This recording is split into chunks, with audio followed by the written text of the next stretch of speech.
اب بہت اہم آیت آ رہی ہے اگلی، سورہ العنکبوت آیت نمبر 48. وما كنت تتلو من قبله من کتاب، اور اے محبوب صلی اللہ علیہ وآلہ وسلم اس کتاب کے نزول سے پہلے آپ کبھی کسی کتاب میں سے کوئی چیز پڑھ نہیں سکتے تھے، یعنی آپ امی تھے، لکھنا پڑھنا آپ نہیں جانتے تھے. ولا تخطه بيمينك، اور نہ ہی آپ اپنے دائیں ہاتھ سے کچھ لکھ سکتے تھے. اذا لارتاب المبطلون، اگر ایسا ہوتا تو کافروں کو یہ بات شک میں ڈال دیتی، یعنی یہ کتاب آپ نے خود گھڑ لی، یعنی آپ نہ لکھنا جانتے تھے اور نہ پڑھنا جانتے تھے. یہ آپ کا معجزہ تھا اور آپ کے حق میں یہ آپ کی فضیلت ہے.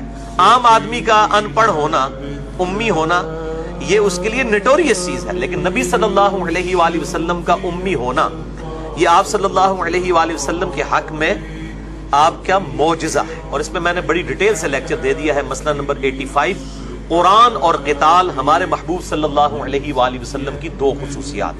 یعنی ہمارے محبوب صلی اللہ علیہ وآلہ وسلم کو اللہ تعالیٰ نے یہ کتاب معجزے کے طور پر دی. اگلے نبیوں کا معجزہ ٹینجیبل فارم میں فزیکل فینومینا آف نیچر کو توڑنے والا حصی معجزات ہوتے تھے، مردوں کو زندہ کرنا، عصا کو اژدہا میں بدل دینا. لیکن ہمارے محبوب صلی اللہ علیہ وآلہ وسلم کا معجزہ قیامت تک کے لیے باقی ہے، اور وہ یہ الکتاب ہے، قرآن. میں نے کہا تھا نا اب اس آیت کے اوپر گھنٹوں بولا جا سکتا ہے. تو یہ چیز لوگوں کو شک میں مبتلا کر دیتی کہ آپ صلی اللہ علیہ وآلہ وسلم نے یہ خود کتاب گھڑ لی ہوگی. لیکن اس کا مطلب یہ نہیں ہے کہ کوئی آپ صلی اللہ علیہ وسلم کا کوئی دایاں ہاتھ کام نہیں کرتا تھا یا آپ بالکل ہی کچھ نہیں لکھ سکتے تھے. یعنی ظاہر ہے کہ ایک عام بھی سمجھدار آدمی جس نے پہلے کبھی کوئی چیز نہ لکھی ہو، اس کے ہاتھ میں بھی اگر آپ بال پوائنٹ پکڑا دیں تو وہ بھی کچھ نہ کچھ تو لکھ ہی لیتا ہے. دیکھیں اس درجے تک آپ صلی اللہ علیہ وآلہ وسلم بھی لکھ لیا کرتے تھے. اور ایک موقع ایسا آیا کہ آپ صلی اللہ علیہ وآلہ وسلم نے یہ لکھنے والا معاملہ کیا.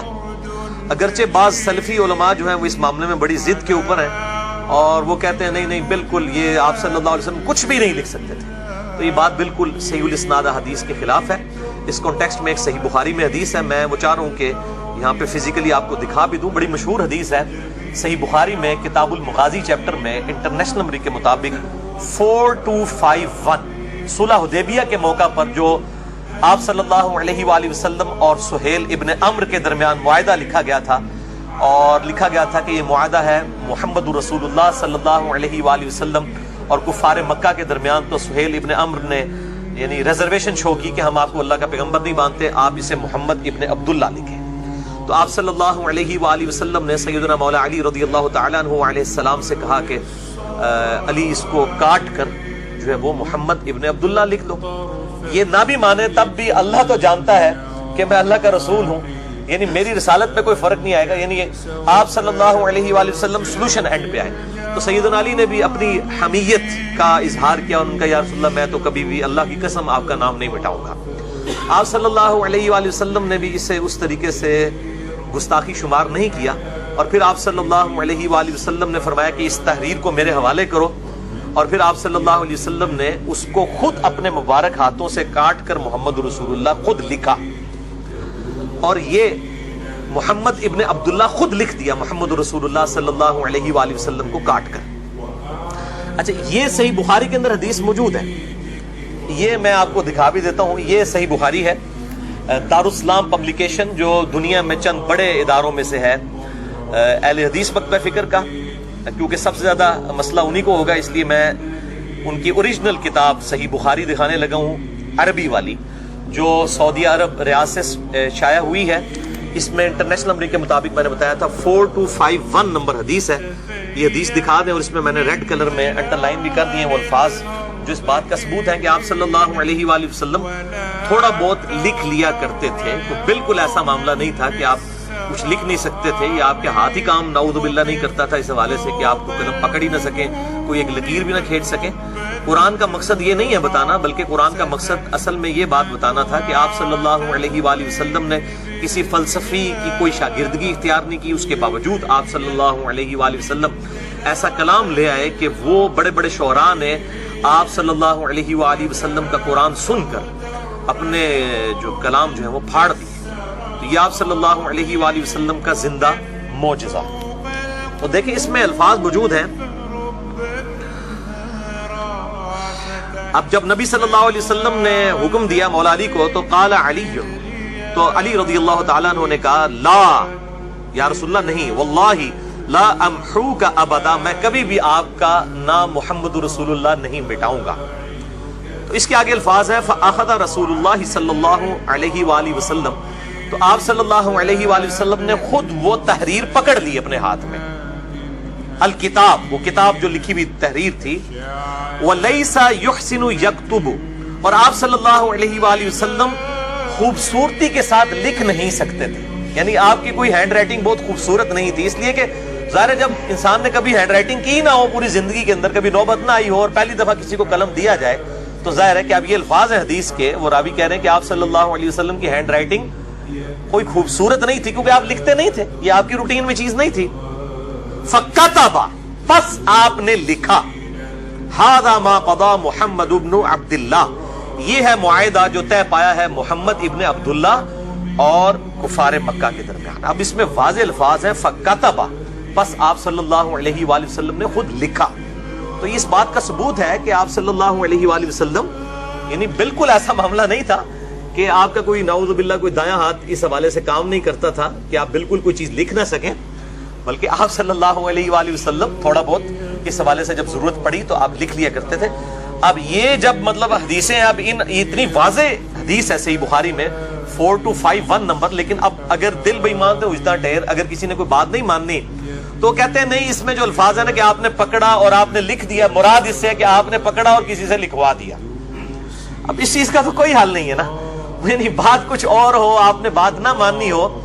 وہ میں آج تفسیر بھی پڑھ رہا تھا ان کی، جو عبدالسلام صاحب ہیں بن محمد، جماعت الدعوہ والوں کی تفسیر، تو انہوں نے بھی پوری کوشش کی ہے، پورا زور لگانے کی کوشش کی ہے، انہوں نے بھی باقی لوگوں نے بھی، کہ کسی طریقے سے اس حدیث کی تعریف کر دی جائے اور اپنا لقمہ کتاب و سنت کے منہ میں ڈال دیا جائے۔ تو میں نے انصاف سمجھا کہ میں اس موقع کے اوپر اس حوالے سے گفتگو کروں۔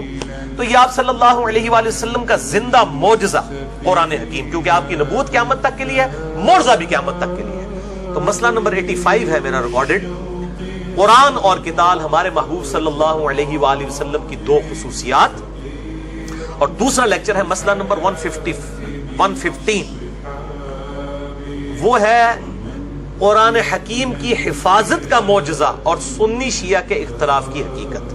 یہ جو پبلک میں مشہور ہے کہ شاید کوئی سنیوں کا قرآن الگ ہے اور شیعہ کا الگ ہے، نعوذ باللہ، اس پورے جھوٹ اور فریب کا میں نے کچا چٹھا جو ہے اس کے اندر کھولا ہے، مسئلہ نمبر 115 نمبر۔ تو یہاں پر وہ ٹروتھ بھی ریویل ہو جائے گا کہ آپ صلی اللہ علیہ وآلہ وسلم کو کوئی حصی معجزہ دعوی نبوت کے لیے نہیں دیا گیا، اس کے علاوہ تو آپ کے بہت معجزات ہیں، میں نے 4 لیکچر دے دیے معجزات کے اوپر، مسئلہ number 131 A B C D، معجزات، کرامات، استدراج، اس کے اوپر 6.5-7 گھنٹے کی گفتگو میں نے کی ہے 4 نشستوں میں۔ اس میں مسئلہ نمبر جو 131C تھا، اس میں نبی صلی اللہ علیہ وآلہ وسلم کے میں نے صحیح بخاری اور صحیح مسلم سے 17 معجزات بتائے تھے، حصی معجزہ، لیکن وہ دعوی نبوت والے نہیں ہیں۔ دعوی نبوت والا معجزہ صرف القرآن ہے، کیونکہ آپ کی نبوت قیامت تک کے لیے تھی۔ آج ویٹیکن سٹی میں بیٹھے ہوئے پوپ کے ہاتھ میں بھی موسیٰ علیہ السلام کا عصا دے دینا تو وہ اس کو اژدہا نہیں بنا سکتا، اور نہ کوئی یروشلم میں بیٹھا ہوا جو ہے وہ کوئی یہودی عالم جو ہے وہ اس کو عصا کو دوبارہ سے اژدہا بنا سکتا ہے۔ لیکن یہ قرآن نبی صلی اللہ علیہ وآلہ وسلم کے مبارک زمانے میں بھی معجزہ، آج بھی معجزہ، اور قیامت تک کے لیے معجزہ۔ ہر دور کے ٹیسٹ میں یہ پورا اترتا ہے۔ اس وقت شاعری اپنے عروج پہ تھی، کوئی شاعر اس کلام کا مقابلہ نہیں کر سکتا، اور آج سائنس اپنے عروج پہ ہے، ایک بھی قرآن کی آیت ایسی نہیں ہے ان ایمبیگوس، کوئی اس میں سے مطلب یعنی نکلنے والا معاملہ ہو، ایسا معاملہ نہ ہو کہ وہ ایمبیگوس ہو، ان ایمبیگوس ہونی چاہیے بات، کہ اسٹیبلش سائنس کے خلاف کوئی قرآن حکیم کی آیت ہو۔ اسٹیبلش سائنس، ہائپوتھیسز اور تھیوریز کی بات نہیں میں کر رہا۔ تو یہاں پہ وہ اب ٹروتھ بھی ریویل ہو جائے گا کہ آپ صلی اللہ علیہ وآلہ وسلم کو کوئی معجزہ نہیں دیا گیا دعوی نبوت کے لیے سوائے قرآن کے۔ بل ہوا آیات بینات فی صدور الذین اوتوا العلم، بلکہ وہ روشن آیات ہیں جو کہ سینوں میں محفوظ ہیں ان لوگوں کے کہ جن کو علم دیا گیا ہے، یعنی نبی صلی اللہ علیہ وآلہ وسلم کے سینے میں محفوظ ہوئی اور آپ کے ذریعے آپ کے اصحاب کے سینے میں۔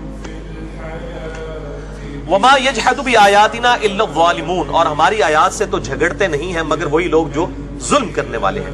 وقالوا لولا انزل علیہ آیات من ربہ، اور یہ کہتے ہیں کہ آپ صلی اللہ علیہ وآلہ وسلم پر آپ کے رب کی جانب سے کوئی معجزہ کیوں نہیں اتارا گیا، حصی معجزہ جس طرح کہ موسیٰ علیہ السلام کا معجزہ تھا، عیسیٰ علیہ السلام کا معجزہ تھا، اس قسم کا.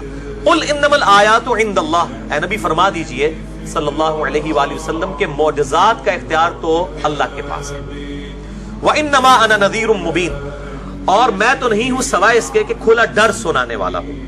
اولم یکفہم، کیا ان کے لیے یہ کافی نہیں ہے، انا انزلنا علیک الکتاب یتلی علیہم، کہ بے شک ہم نے کتاب نازل کی ہے آپ صلی اللہ علیہ وآلہ وسلم پر جو ان پر پڑھی جاتی ہے، یعنی کفار مکہ کے سامنے. ان فی ذلک لرحمۃ وذکری لقوم یؤمنون، بے شک اس کتاب کے اندر رحمت ہے اور نصیحت ہے ان لوگوں کے لیے جو بات ماننا چاہیں. اصل معجزہ ہے یہ قرآن، یہ وہ آیت ہے کہ اصل معجزہ آپ صلی اللہ علیہ وآلہ وسلم کا قرآن ہے. کیونکہ قرآن حکیم میں یہ ٹاپک کئی جگہ ہے کہ نبی کو معجزہ کیوں نہیں دیا گیا، نبی کو معجزہ کیوں نہیں دیا گیا. حتیٰ کہ سورہ بنی اسرائیل میں وہ 9 معجزات کا ذکر بھی ہے جو کافر منہ مانگے معجزات مانگتے تھے کہ تم آسمان پہ چڑھ کے بتا دو، کوئی تمہارے لیے باغ ہو جائے جس میں تم نہریں رواں کر دو، اور آسمان پہ چڑھنے کو بھی نہیں مانیں گے وہاں سے کوئی کتاب لے کر نازل ہو ہمارے سامنے فزیکلی اوپر سے یوں اترو. تو اللہ تعالیٰ نے تمام چیزوں کے جواب میں فرمایا کہ نبی تم فرما دو کہ میں تو ایک انسان ہوں، معجزات کا اختیار اللہ کے پاس ہے. تو ان آیات کے کانٹیکسٹ میں سورہ بنی اسرائیل کا جو سیکنڈ لاسٹ رکوع ہے میں نے 4 نشستوں میں 6.5 سے 7 گھنٹے کی گفتگو کی تھی. مسئلہ number 131 A B C D معجزات، کرامات اور استدراج کے حوالے سے.